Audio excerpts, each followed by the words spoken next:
Perkenalkan, kami dari kelompok 2 kelas G Praktikum Keamanan Cyber dengan anggota kelompok saya sendiri Renaldi Christian Poha dengan NIM 210211600071. Usia Karmelita Rosalia Lampa dan Mitsubishi Bagunda. Jadi pada video ini kami akan melakukan live demo untuk tugas 5 Praktikum Keamanan Cyber, yaitu materi kriptografi. Jadi langsung saja untuk yang pertama, saya akan menjelaskan untuk class activity creating codes.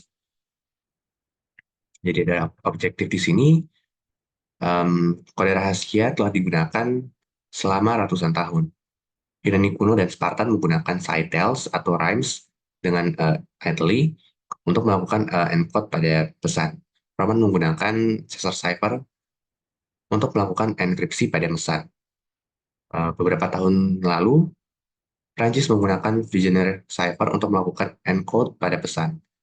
Pada zaman sekarang, terdapat beberapa sangat banyak cara yang dapat digunakan untuk melakukan encode pada pesan. Pada lab ini kita akan membuat dan enkripsi pesan menggunakan online tools.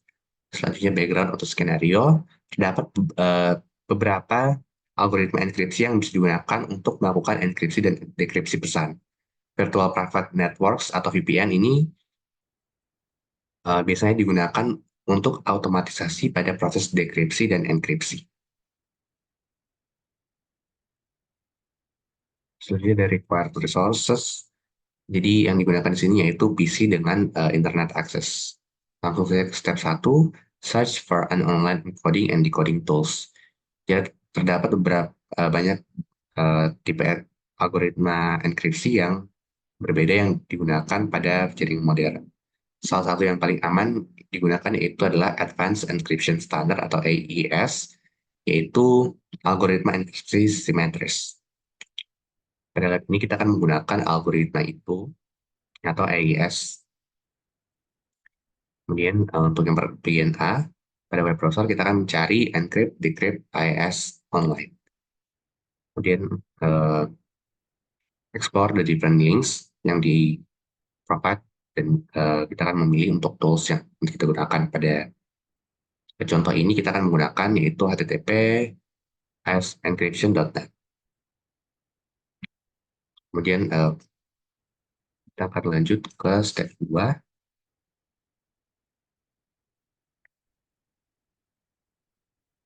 Yaitu encrypt a message and email it to your partner lab.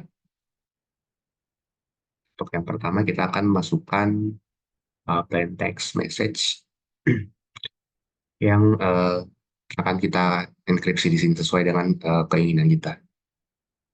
Message ini atau pesan ini dapat berupa pesan pendek atau pesan panjang. Kemudian kita akan masukkan untuk secret key. Untuk contohnya di sini kita akan menggunakan CyberOps sebagai secret key-nya. Di sini untuk plain text yang akan saya gunakan, kita akan mengikuti yang di sini di contoh yaitu you miss 100% of the shots you never take by Wayne Gretzky.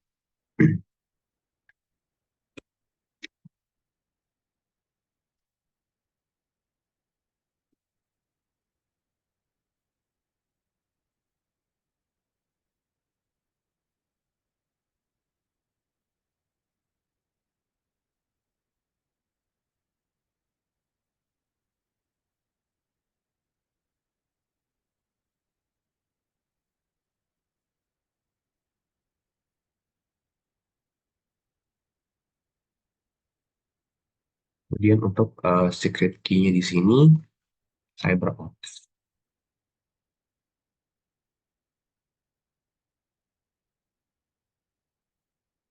Setelah kita masukkan untuk secret key, kita akan klik encrypt. Sini untuk encrypt-nya. Jadi ini untuk result enkripsinya pada base 64. Kita akan copy untuk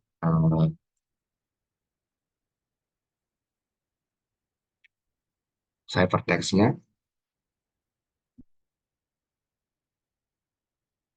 Kemudian step 3, decrypt the ciphertext. Jadi AES adalah algoritma enkripsi simetris yang berarti bahwa kedua belah pihak ini bertukar pesan yang terenkripsi harus uh, berbagi secret key. Jadi langsung saja kita akan membuka untuk AES encryption-nya lagi di sini. Kemudian kita akan copy untuk ciphertext tadi. Di sini kita akan copy, kemudian kita akan masukkan secret key-nya. CyberOps. Kemudian kita akan klik decrypt. Di sini kita akan klik decrypt. Jadi ini untuk hasil dekripsinya yaitu you miss 100% of the shots you never take. Selanjutnya ada pertanyaan, what happens if you use the wrong secret key? Jadi kita akan coba di sini jika kita memasukkan secret key yang salah. Yang 1, 2, 3. Kita akan decrypt. Di sini tidak muncul apa-apa karena untuk secret key-nya salah. Dan ketika benar maka hasilnya akan seperti ini. Ciphertext-nya bisa didekripsi. Jadi untuk pertanyaan ini, jawabannya itu adalah ciphertext tidak akan terdekripsi dengan.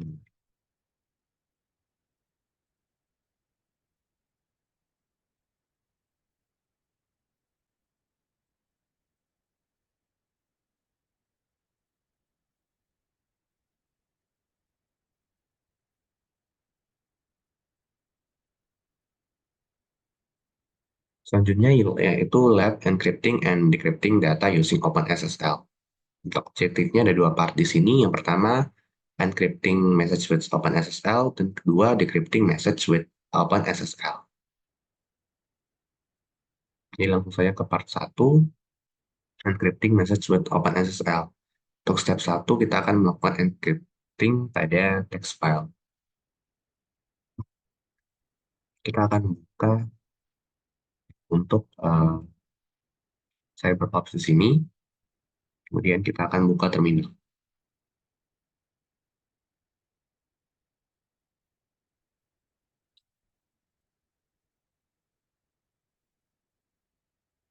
Jadi karena text file yang akan kita enkripsi ini berada pada lab support files directory, kita akan mengganti untuk directory-nya di sini menggunakan cd.lab.support.files.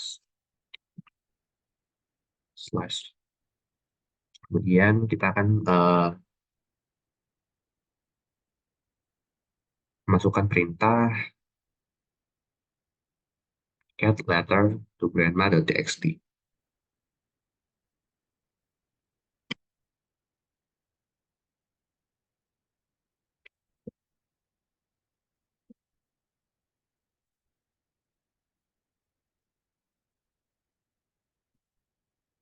Jadi ini untuk isi pesannya yaitu Hi grandma, I'm writing this letter to you. Thank you for the chocolate chips cookie you sent me. I got them this morning and I have already eaten half of the box. They are absolutely delicious. I wish you all the best. Love, your cookie eater grandchild. Selanjutnya dari terminal yang sama, kita akan melakukan command untuk melakukan enkripsi text file. Command yang akan kita gunakan yaitu AS256 untuk mengenkripsi text file dan akan menyimpan versi enkripsinya itu sebagai message.enc. Kita akan command ini akan menanyakan, meminta password dan password confirmation. Jadi kita akan menyediakan password dan akan mengingat password itu sendiri. Kemudian kita akan masukkan perintah open SSL PIS dash 256 dash CBC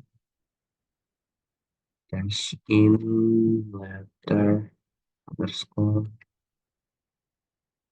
to underscore grandma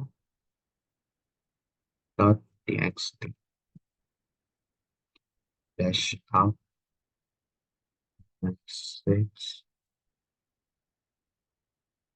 dot enc. Untuk password yang akan kita gunakan di sini sama dengan untuk password virtual mesinnya, yaitu CyberOps. Tekan konfirmasi lagi.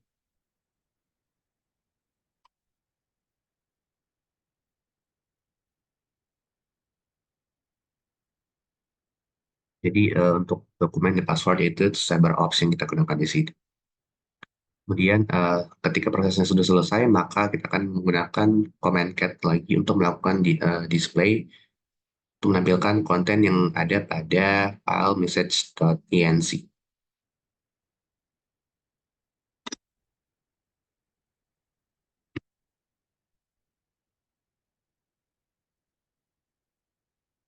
Jadi untuk tampilannya begini. Did the contents of the message enc file display correctly? What does it look like? Explain. Jadi untuk isinya yaitu seperti ini, tidak benar. File ini hanya menampilkan simbol karena OpenSSL telah menggenerate file binary. Kemudian untuk membuat file ini bisa dibaca, kita akan melakukan run pada OpenSSL command lagi. Tapi kita akan menambahkan opsi dash "-a". Dash "-a" ini akan menyampaikan pada OpenSSL untuk melakukan encode pada message yang terenkripsi menggunakan encoding method yang lain yang berbeda dari base 64 sebelum kita menyimpan hasilnya pada file. Kita akan masukkan perintah di sini open SSL IDS dash 256 dash CBC dash A dash in letter underscore grandma dot txt dash out message dot enc. Masukkan passwordnya yaitu CyberOps.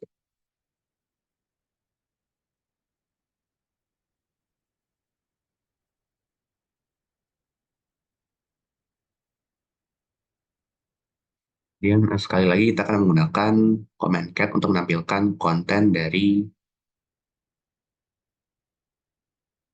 message enc. Kita akan masukkan sini cat message.enc. Jadi ini untuk outputnya.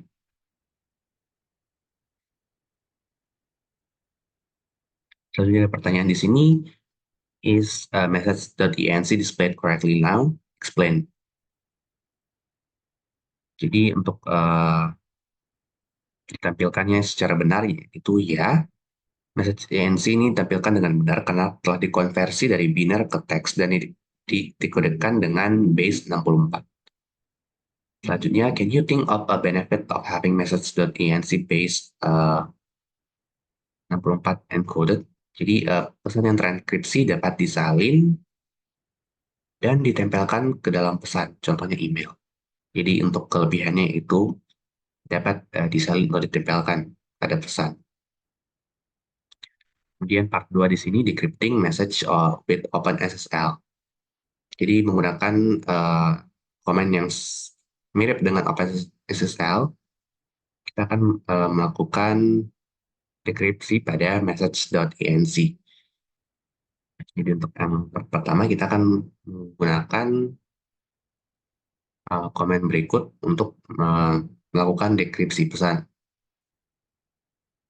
Itu kita open SSL AES -256 CBC -A -D -in kemudian message.enc -out decrypted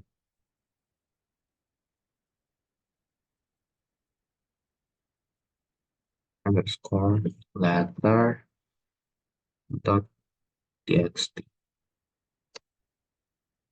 Kita masukkan passwordnya CyberOps.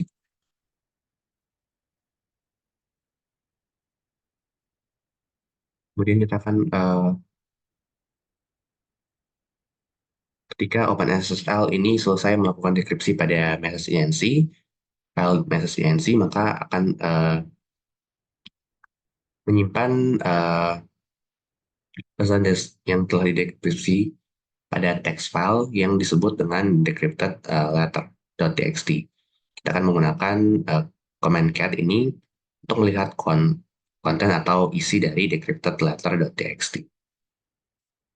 Jadi kita akan masukkan cat decrypted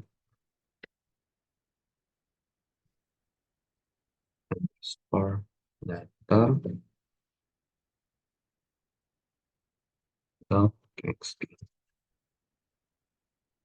Jadi ini untuk pesannya sama dengan sebelum kita enkripsi.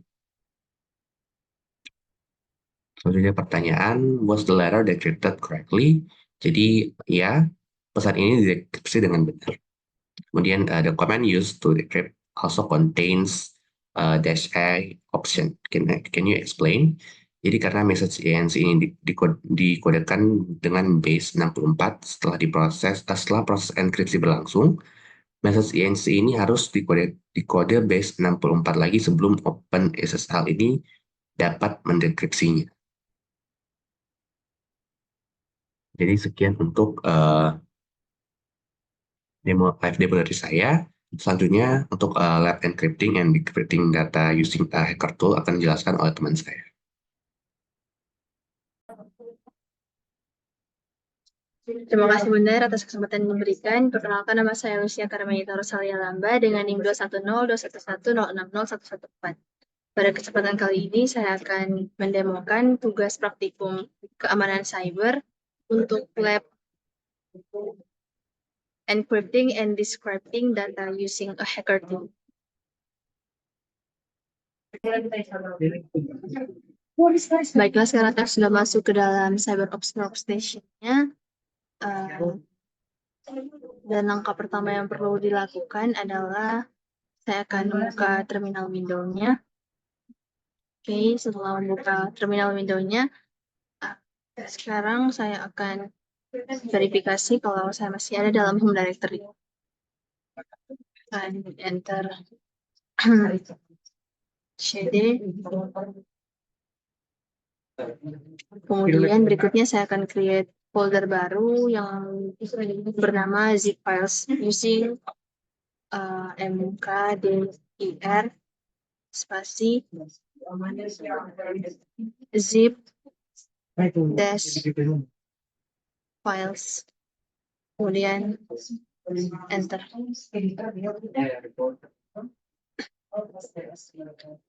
Kemudian berikutnya saya akan memasukkan komen zip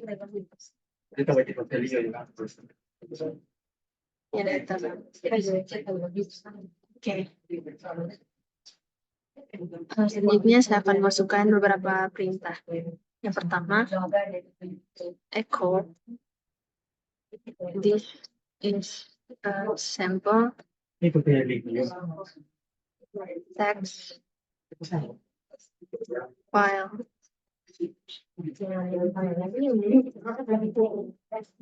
sample1.txt. Kemudian enter.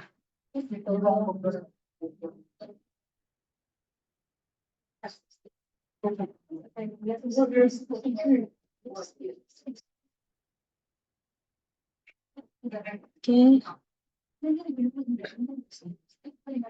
kemudian enter.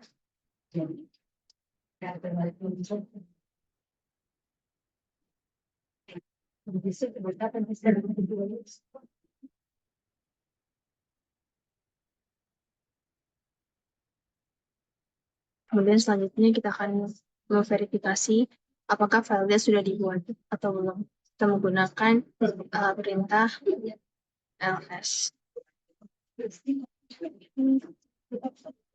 SL. Oke, di sini bisa kita lihat sudah ada file yang tadi kita create. Berikutnya kita masuk ke step kedua. Kita akan zip dan enskripsi text filesnya. Kita akan membuat beberapa enskripsi zip file menggunakan varying password length. Untuk melakukan hal ini ada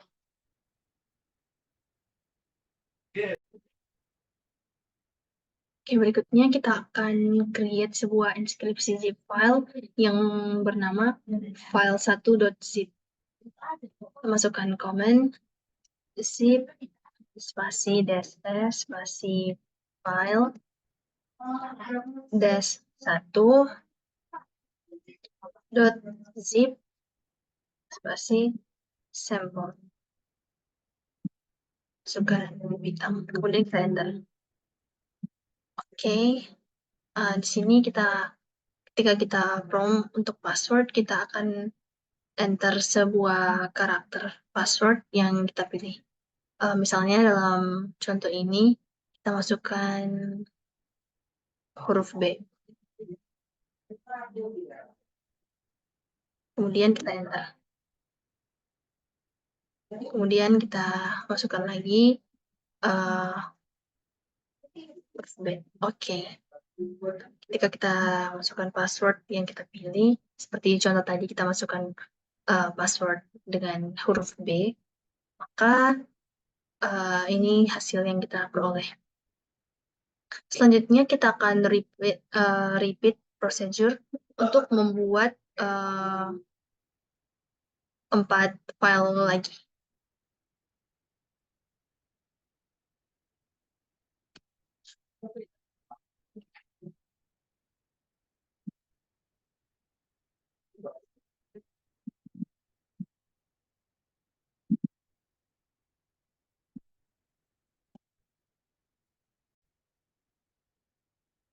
Oke, selanjutnya kita akan mengulangi langkah yang kita lakukan saat membuat file pertama tadi untuk meng-create 4 file lagi, yaitu kita masukkan comment yang ini, kemudian kita ganti jadi 2. Kemudian kita enter. Oke, kita akan menggunakan password yang berbeda. Seperti contoh ini kita gunakan password R2. Kemudian kita enter. Kita masukkan lagi R2. Kemudian kita enter. Oke, jadi ini sudah jadi. Berikutnya kita create lagi file 3.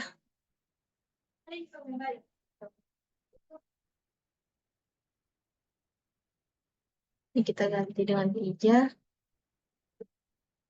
Kemudian sekarang kita enter. Kita masukkan lagi password. Kita gunakan password yang berbeda. Di sini contoh kita masukkan password OB1. Kemudian kita enter. Kita masukkan lagi 0B1. Kemudian kita enter. Oke, ini sudah jadi. Selanjutnya kita create lagi file yang keempat. Oke. Kemudian kita enter. Kita masukkan lagi password Y0DA. Kemudian kita enter. Masukkan lagi Y0DA. Kemudian kita enter.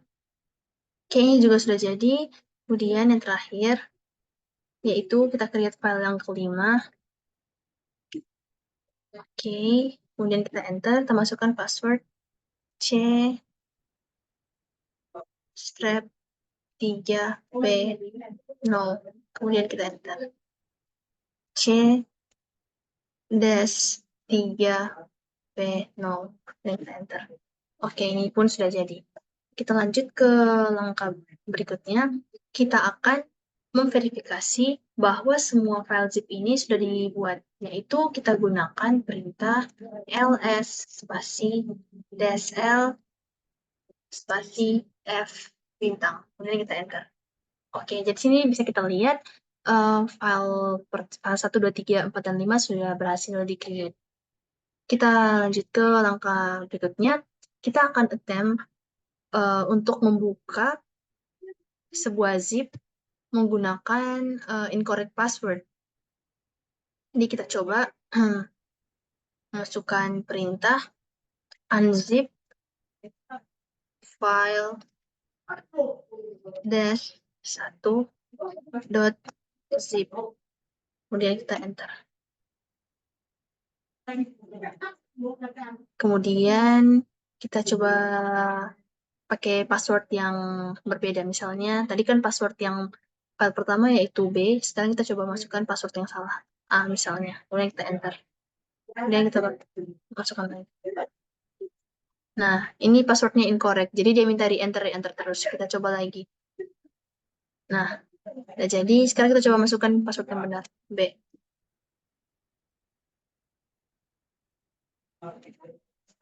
Oke. Kita coba masukkan file untuk sampel kedua, yaitu R2. Dan kita enter.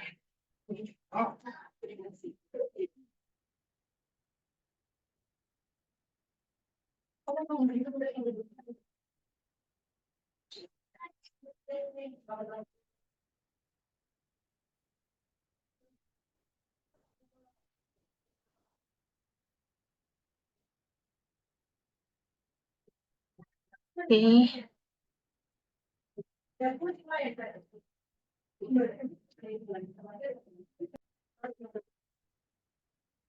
Oke, sekarang karena tadi kita mencoba masukkan password yang salah, sekarang kita akan recover encrypted zip file passwordnya menggunakan perintah frac zip spasi desa. Kita masukkan perintah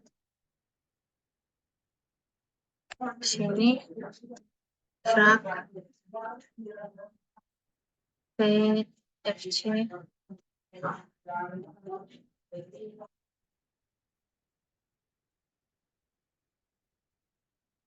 Kemudian kita enter.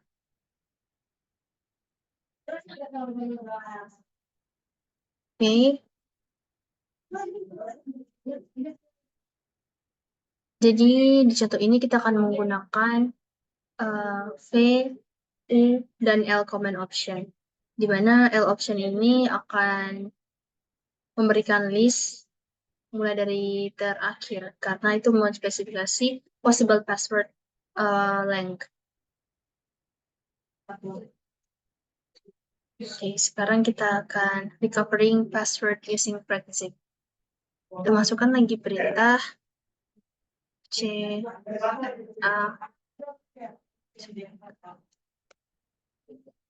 C dash full spasi 1 sampai 4 spasi file dash 1 dot zip.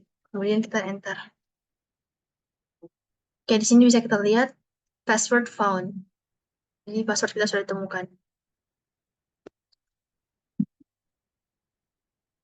Sini bisa kita lihat password length could have been set to less than 1 until 4 characters.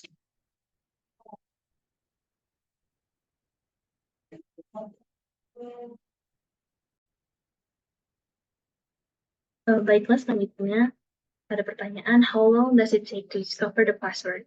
Nah, jadi waktu yang diperlukan untuk discover password-nya langsung muncul ketika kita memasukkan perintah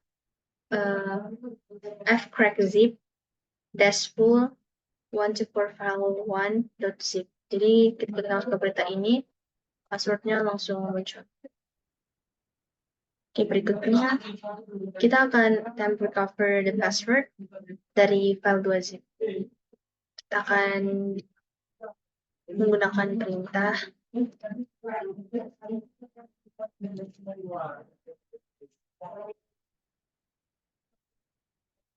ganti ini jadi file 2. Kemudian kita enter. Oke, jadi passwordnya ini langsung ditemukan ketika kita masukkan perintahnya. Kemudian kita lakukan hal yang sama untuk file ketiga. Kita masukkan perintah. Kemudian kita enter. Oke, passwordnya juga langsung ditemukan. Selanjutnya kita coba lagi untuk file yang keempat.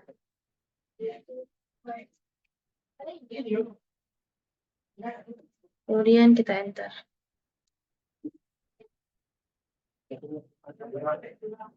Oke, jadi ini juga langsung ditemukan.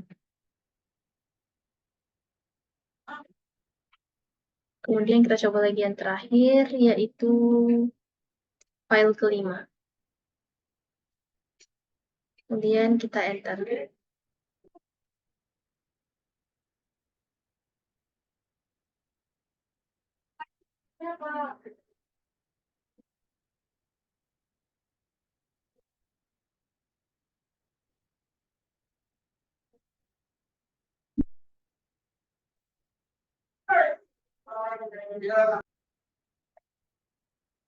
Ini kita akan ganti dulu 1 sampai 5.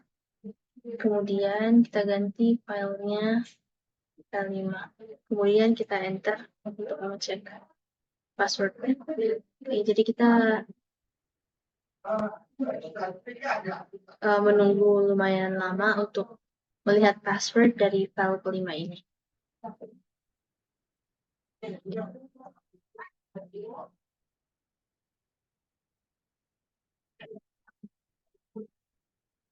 Oke, kita masih menunggu.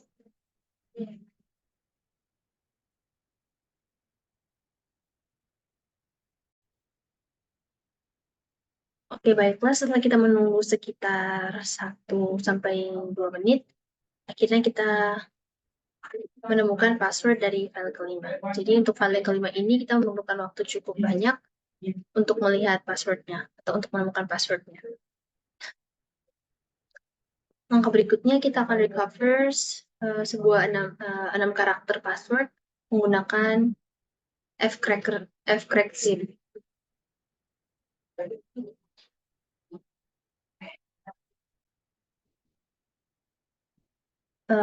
Berikut untuk menjawab pertanyaan dari how long do you think it will take fcrackzip to discover a 6-character password, kita akan membuat file dengan nama file 6.zip.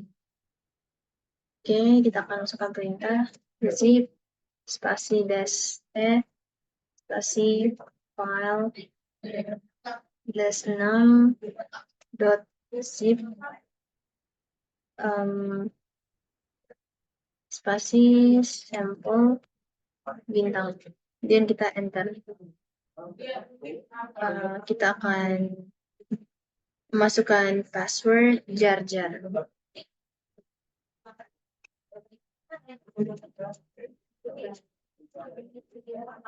Ini kita enter.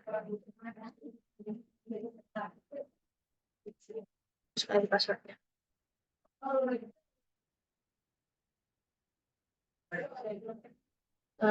Ini ada sedikit kesalahan saat membuat passwordnya.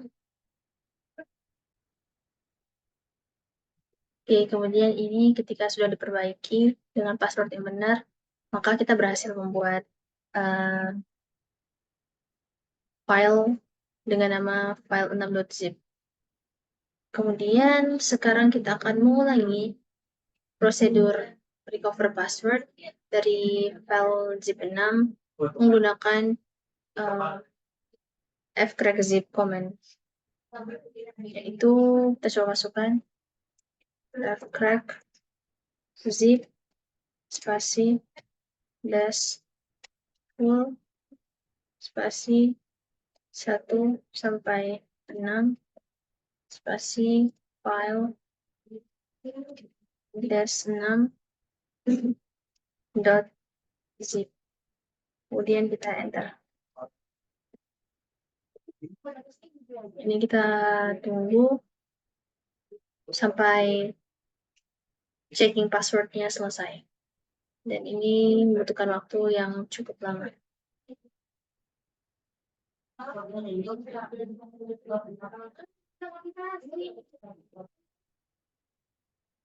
Baiklah, untuk menemukan password dari file ke-6 ini memang membutuhkan waktu yang agak lama, mungkin sekitar 1 jam, karena panjang password yang dibuat cukup banyak, yaitu sekitar 6 karakter, sehingga kita membutuhkan banyak waktu untuk menemukan passwordnya. Jadi ini masih terus menunggu.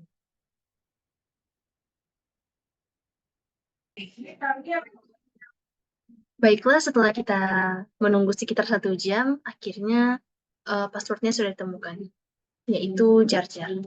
Baiklah, sekian demo saya dari lab kedua, yaitu encrypting and decrypting data using a hacker tool. Selanjutnya saya akan mendemokan untuk lab examining telnet and SSH in Wireshark.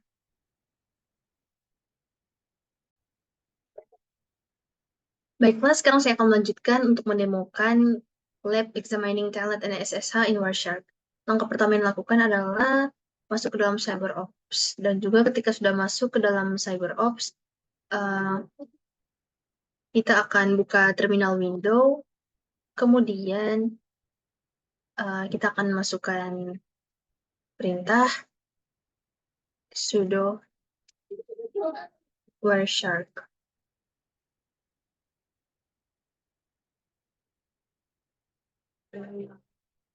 Masukkan password for analyst-nya, yaitu CyberOps, dan kita enter. Tapi yang sudah ditemukan, kita coba lagi sudo dan kita enter. Oke, ini sudah ditemukan.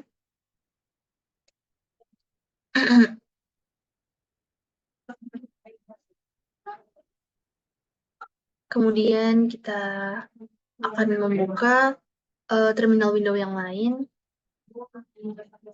Kemudian kita akan start telnet session pada localhost-nya menggunakan username analyst dan password CyberOps. Di sini kita masukkan perintah telnet si localhost. Kemudian kita enter. Kita login dengan username analyst. Kemudian kita enter, kita masukkan passwordnya CyberOps. Kemudian kita enter. Oke. Di sini bisa kita lihat last login-nya yaitu pada 26 Mei.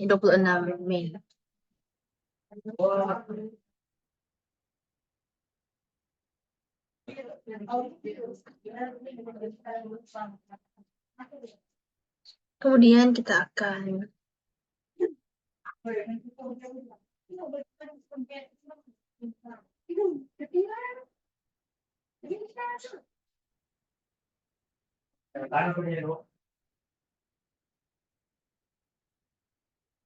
maaf, tadi saat di Wireshark karena kita lupa untuk start telnet session-nya, maka ini kita akan masuk lagi ke dalam loopback IO interface-nya. Kita masuk, kemudian Windows sudah start, kemudian kita buka terminal, kemudian saat masuk dalam terminal kita akan masukkan kembali perintah yang tadi, yaitu telnet local host. Kemudian enter, dan kemudian login menggunakan username analis, dan enter, masukkan password CyberOps, dan enter. Oke, ini kita bisa lihat last loginnya Monday 22 April di jam yang ini. Oke. Kemudian setelah kita sudah provide user credentialnya, sekarang kita akan stop Wireshark-nya.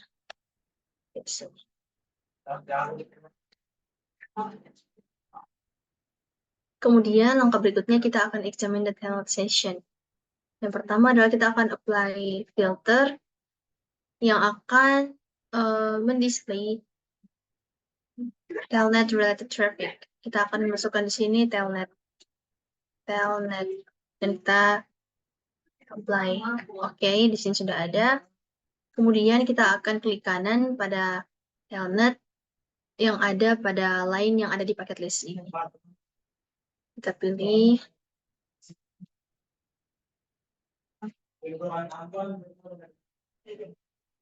Kita klik kanan, kemudian kita pilih follow TCP stream. Kita cari follow TCP stream.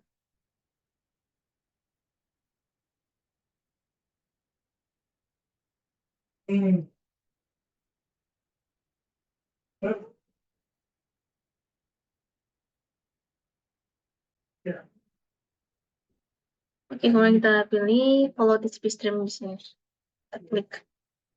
Oke. Kemudian follow TCP stream window-nya sudah ditampilkan. Kemudian data telnet session kita yang ada pada CyberOps Workstation VM tadi bisa kita lihat di sini. Kemudian keseluruhan session yang ditampilkan di plain text ini termasuk passwordnya juga bisa kita lihat di sini. Kemudian analisnya ini semua sudah bisa kita lihat.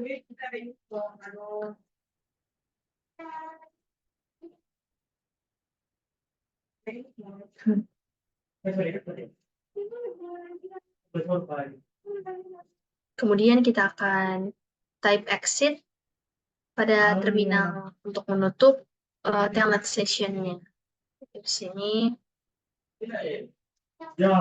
kita akan type exit. Kemudian kita enter. Oke, ini kita sudah about connection closed by Orange Host. Kemudian kita masuk ke part ke-6, examine an SSH session with Wireshark. Kemudian kita akan start another Wireshark capture. Pada terminal prompt ini kita akan masukkan SSH localhost.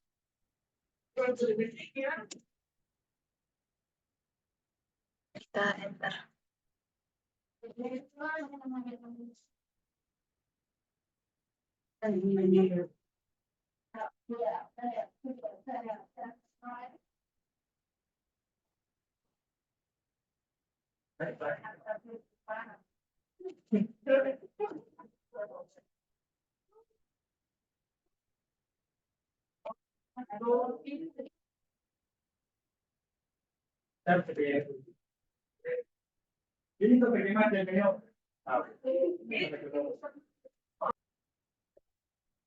Baiklah, sekarang kita akan start Wireshark yang baru. Kita akan masukkan perintah SSH localhost. Kemudian kita enter. Oke. Kemudian setelah itu kita akan stop Wireshark capture-nya. Kemudian kita akan apply SSH filter pada Wireshark capture datanya. Sini kita type SSH. Kemudian kita apply. Kemudian kita klik kanan, kita akan pilih follow TCP stream di sini seperti tadi. Nah, di sini bisa kita lihat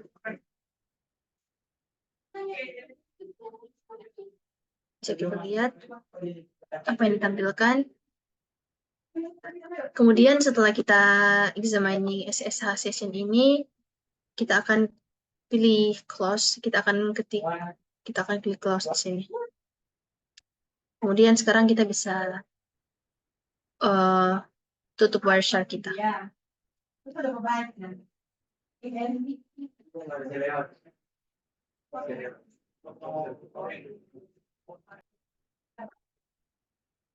Oke, tadi jadi ada pertanyaan reflection di mana why is SSH preferred over Telnet for remote connection? Nah, jadi SSH ini dapat menyediakan saluran komunikasi yang lebih aman dan terenkripsi antara klien dan server.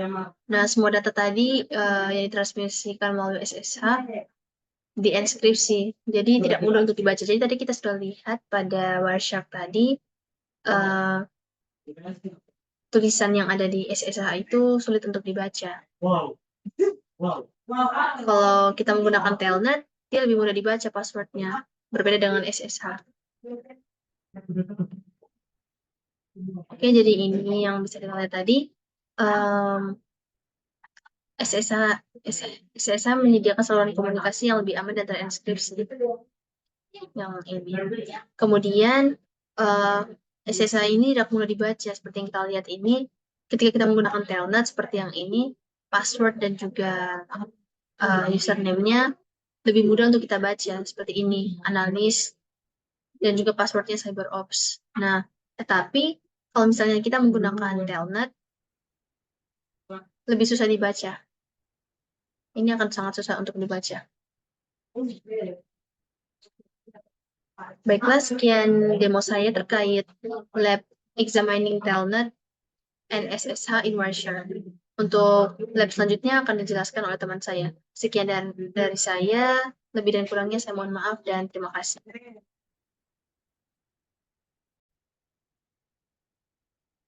Baik, perkenalkan nama saya Meti Beci Bagunda dengan NIM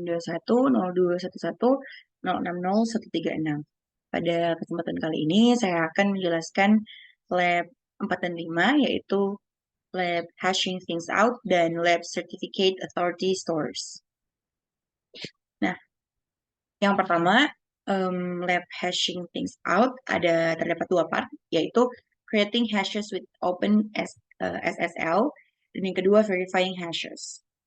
Dengan background atau skenario, jadi hash function atau fungsi hash adalah algoritma matematika yang didesain atau dirancang untuk sebagai data input dan menghasilkan string karakter yang unik dan dengan ukuran yang tetap. Dan juga dikenal sebagai hash. Nah, didesain juga untuk menjadi cepat, dan fungsi hash ini sulit untuk dibalik. Sangat sulit untuk memulihkan data, menciptakan hash tertentu berdasarkan hash saja. Sifat penting lainnya dari fungsi hash ini sendiri adalah perubahan terkecil yang dilakukan pada data yang dimasukkan akan menghasilkan hash yang sama sekali berbeda. Nah, meskipun OpenSSL dapat digunakan untuk menghasilkan dan membandingkan hash, alat bantu yang lain juga tersedia, beberapa alat juga some of these tools beberapa juga digunakan atau termasuk dalam lab ini. Kayak dengan alat yang atau required resource, yaitu CyberOps Workstation, suara mesin, dan Internet Access. Oke, di sini kita creating hashes with OpenSSL. Kita masuk, kita bagi dua.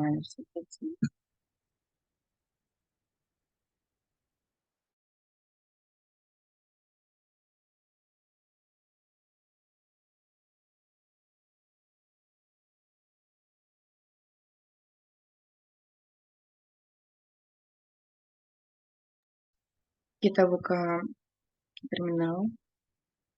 Kemudian di sini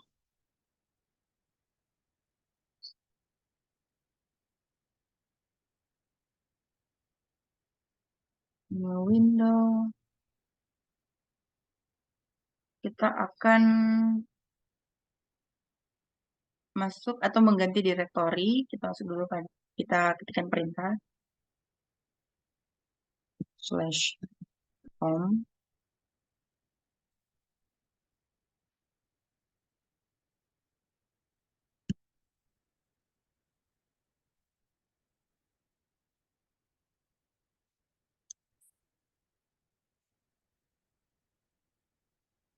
Oke, kita sudah masuk pada directory lab support files. Kemudian kita ketik ya underscores to underscores dot txt.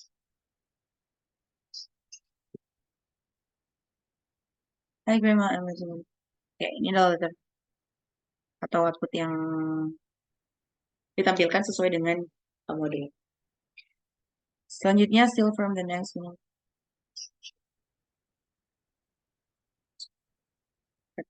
Kita masukkan perintah open SL five letter to grandma dot txt. Oke.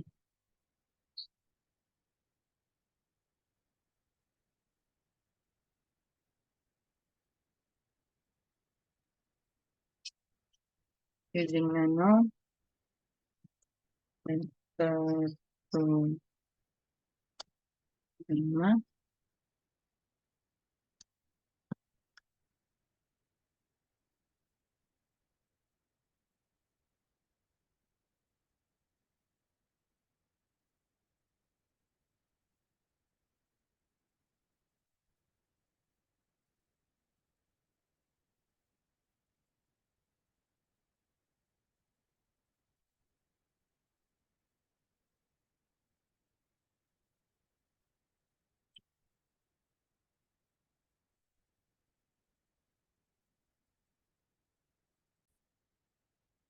Setelah itu kita control plus X.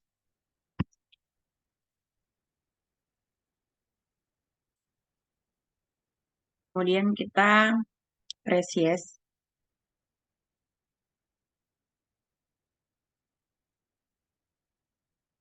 Yes. Kemudian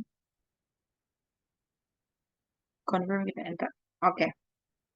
Di sini nano, jadi menggunakan nano ini using nano change the first sentence, jadi mengganti sentence hi grandma to hi grandpa.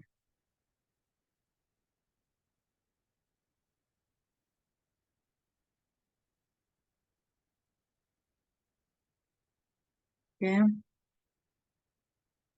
Kemudian open.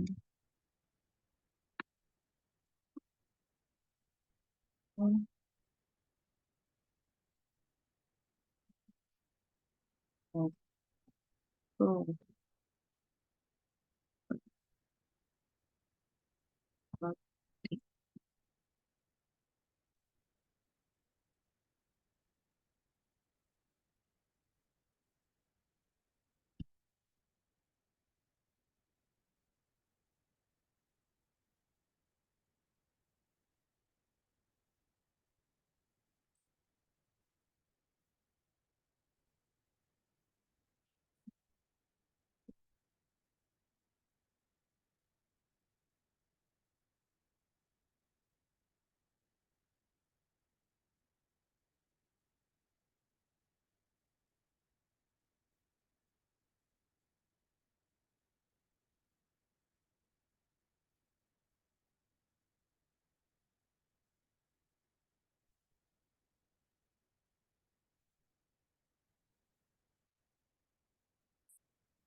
Oke, jadi maaf ada typo tadi. Kita ke open Oh, oh,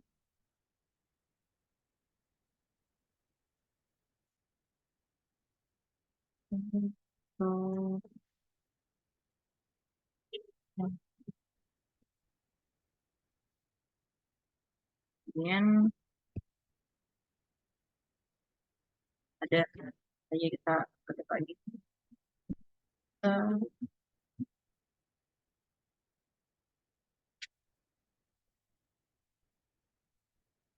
Oke. Nah, sini ada pertanyaan. Does the hashes generate with identify sum and will SHA-1 sum match the image generated items G and H? Respect, respectfully explain. Nah ya, jadi jawabannya adalah ya, pada saat alat yang berbeda digunakan, maka akan digunakan juga algoritma hashing dan input data yang sama. Kemudian part yang selanjutnya itu verifying hashes. Oke, di sini kita masuk ke sampel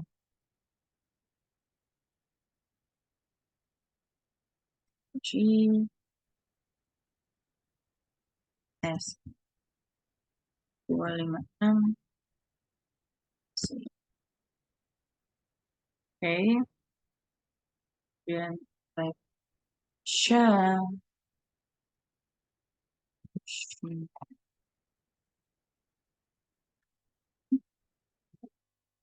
sample dot.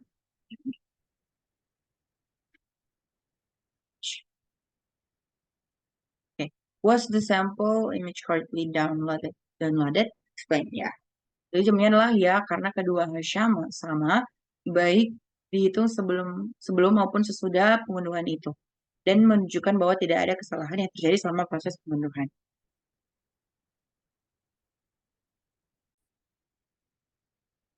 Baik, selanjutnya kita masuk pada lab Certificate Authority Stores. Nah, pada lab ini terdapat dua part, yaitu Certificate Stores by your browser dan Checking Ferment in the middle. Nah, untuk background dan skenario-nya sendiri, di sini dikatakan bahwa as the web default atau sering dengan perkembangan web, begitu juga dengan ya perkembangan web, begitu juga dengan kebutuhan security, di mana untuk sekarang HTTPS atau S ini adalah stands for security. Bersama dengan konsep otoritas sertifikat diperkenalkan dari Netscape pada tahun 1994 dan digunakan sampai sekarang. Nah, pada tab ini kita akan membuat daftar semua sertifikat yang dipercaya oleh Pramban atau browser, kemudian menggunakan hash untuk mendeteksi apakah koneksi internet sedang disadap atau tidak.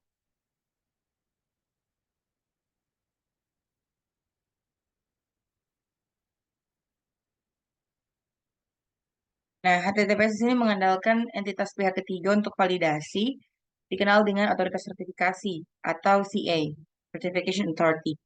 Entitas pihak ini benar-benar organisasi yang mengklaim kepemilikannya. Jika verifikasi tersebut benar, maka CA akan membuat sertifikat yang ditandatangani secara digital yang berisi informasi tentang organisasi tersebut, termasuk kunci publiknya.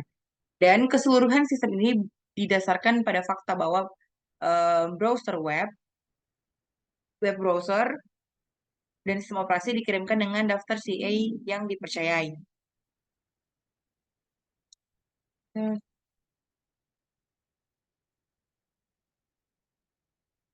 Nah, jika browser mempercayai root CA, maka browser juga mempercayai semua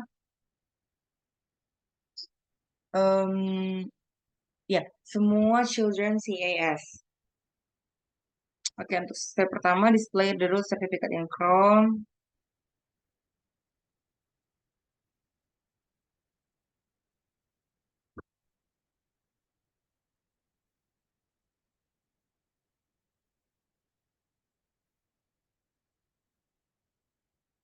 Kita buka web browser.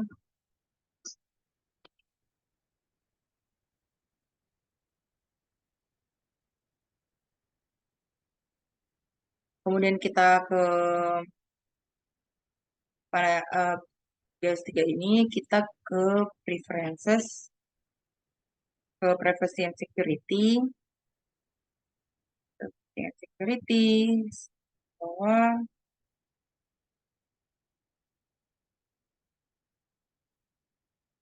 kita cari view certificate.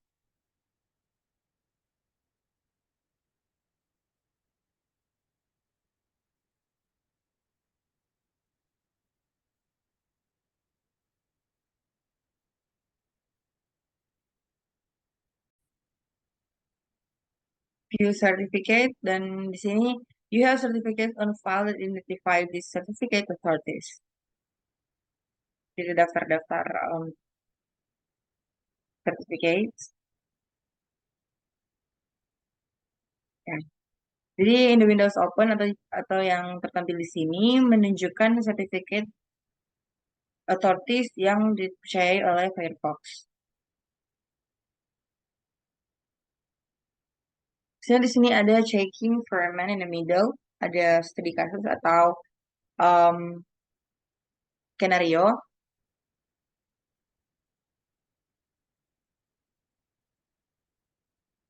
Consider the following scenario: company X hires.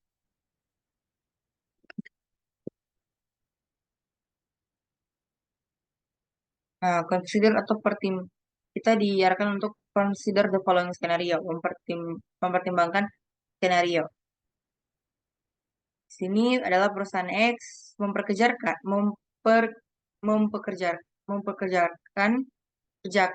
seorang karyawan baru dan memberinya laptop perusahaan yang baru. Sebelum menyerahkan laptop tersebut, Departemen TI berusaha menginstal semua perangkat lunak yang diperlukan untuk pekerjaannya. Di antara perangkat lunak dan juga paket yang install, Departemen TI juga menyatakan satu CA tambahan ke dalam daftar CA terpercaya. CA tambahan ini mengarah ke komputer yang dikendalikan perusahaan yang dikenal sebagai proxy HTTPS.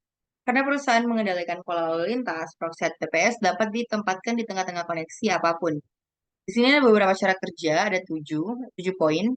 Yaitu yang pertama, pengguna mencoba membuat koneksi aman ke situs web HTTPS yang dihosting di internet. Ini dapat berupa HTTPS apa saja, baik itu bank, account, online, toko, dan server email atau yang lainnya. Kemudian perusahaan juga mengontrol pola lalu lintas, maka semua lalu lintas atau semua traffic harus melintasi proxy HTTPS, di mana HTTPS kemudian menyamar sebagai situs web dan memberikan sertifikat untuk ditandatangani sendiri. Untuk membuktikan bahwa itu adalah proxy HTTPS pada dasarnya mengatakan ini, hello, saya adalah situs HTTPS dan sebagainya. Poin-poin ketiga yaitu karena sertifikat ini ditandatangani yang ditampilkan tanggal satu CA yang ada dalam store laptop, web tersebut secara keliru percaya bahwa ia memang berkomunikasi dengan CH.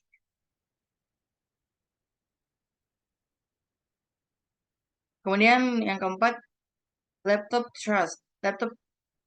Laptop trust the connection, laptop mempercayai koneksi dan establish secure channel with HTTPS proxy. Dan komunikasi misalnya. Kemudian yang kelima, proxy HTTPS membuat koneksi aman kedua ke H. Situs web yang ingin diakses oleh pengguna sejak awal. Kemudian yang keenam, proxy HTTPS sekarang menjadi titik akhir dari dua koneksi aman terpisah. Dibuat dengan penggunaan yang satu lagi, dibuat dengan Edge, karena HTTPS adalah titik akhir dari kedua koneksi. Proxy ini sekarang dapat mendekripsi lalu lintas atau traffic dari kedua koneksi. Dan yang terakhir, HTTPS proxy bisa menerima TLS atau CLL encrypted user, ya, menggunakan TLS dan mengirimkan ke user H. Ketika H merespons, proxy HTTPS akan mengembalikan prosesnya sebelum meneruskan traffic atau lalu lintas tersebut pada pengguna. Oke. Nah, jadi di sini yang pertama, gathering the correct and unmodified certificate fingerprint. Di sini ada tabel-tabel popular sites atau situs dari SH1 Certificate Fingerprint, di mana kita akan mempertimbangkan, mengconsider isi dari site-site yang di bawah ini. What are the fingerprints? Why are they important? Jadi fingerprint atau sidik jari sertifikat merupakan hasil hash yang dihasilkan dari sertifikat itu sendiri. Hal ini penting karena memberikan cara cepat untuk memverifikasi apakah ada perubahan pada informasi dalam sertifikat. Who calculates fingerprint and how to find them? Sidik jari sertifikat biasanya dihitung oleh si A yang mendatangani sertifikat. Setelah dihitung, si A akan memasukkan ke dalam sertifikat itu sendiri. Sidik jari didapat dengan mudah ditampilkan saat melihat sertifikatnya.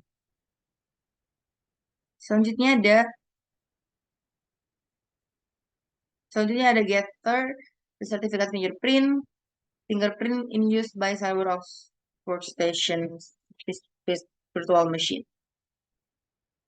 Kita buka, kita masukkan perintah.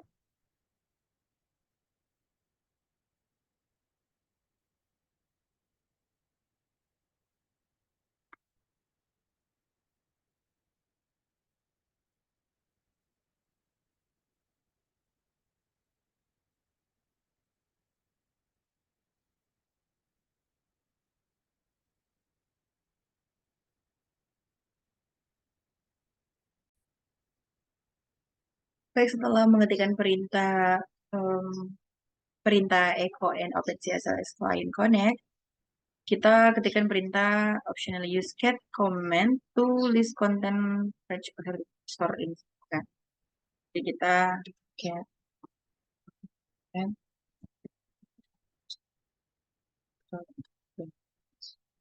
Oke.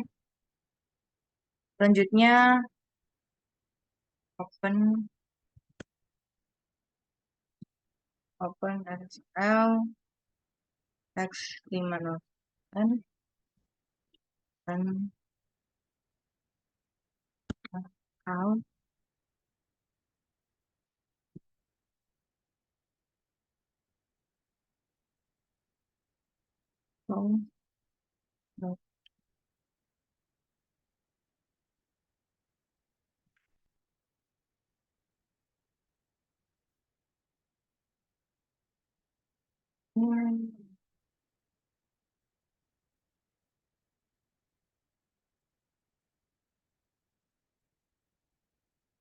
ya.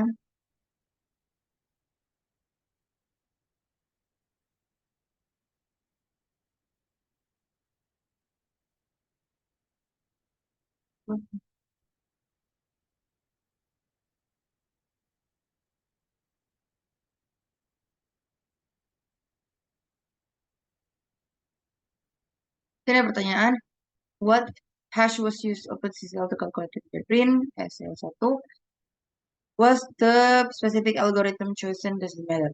Semua sidik jari yang tercantum dalam tabel dihasilkan menggunakan algoritma SHA1. Jika OpenSSL menggunakan algoritma lain saat menghitung sidik jari akan menghasilkan hash berbeda, sehingga menghasilkan sidik jari yang berbeda juga dan membatalkan isi hasil ujian atau hasil consider atau compare. Yang ketiga, step ketiga sini adalah compare the fingerprints. Dari tabel 1, does the fingerprint match? Tidak, kemungkinan besar VM melakukan pembaruan terhadap sertifikat. What does it mean? Jika sidik jari sesuai, kemungkinan tidak ada gangguan yang terjadi pada sertifikat dan sebagai hasilnya tidak ada proxy HTTPS yang beroperasi dalam situasi ini. Lalu lintas yang ditukar antara mesin lokal, antara virtual mesin, situs Cisco.com dienkripsi secara end-to-end. Namun, jika sidik jari tidak sesuai, itu menunjukkan bahwa ada kemungkinan seorang telah menyadap koneksi tersebut. Mereka mungkin mengirimkan sertifikat mereka sendiri ke mesin host dan membuat koneksi SSL atau TLS baru ke Cisco.com, menempatkan diri mereka di tengah. Karena sertifikat baru ini akan dikirimkan ke koneksi mesin lokal, sidik jari sertifikat baru tersebut akan berbeda dengan sertifikat yang digunakan oleh Cisco.com. Dalam situasi ini, lalu lintas antara mesin lokal dan situs COM itu dibaca oleh proxy HTTPS. Is this method 100% foolproof? Tidak, meskipun sidik jari yang tidak sesuai menunjukkan adanya interupsi lalu lintas, SSL TLS perlu berhati-hati dalam menangani sidik jari yang sesuai.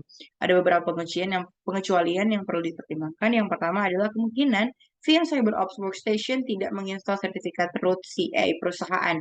Dalam situasi tersebut, lalu lintas dari VM mungkin tidak disadap, sementara mesin lain dari jaringan lokal mungkin mengalami intercepsi.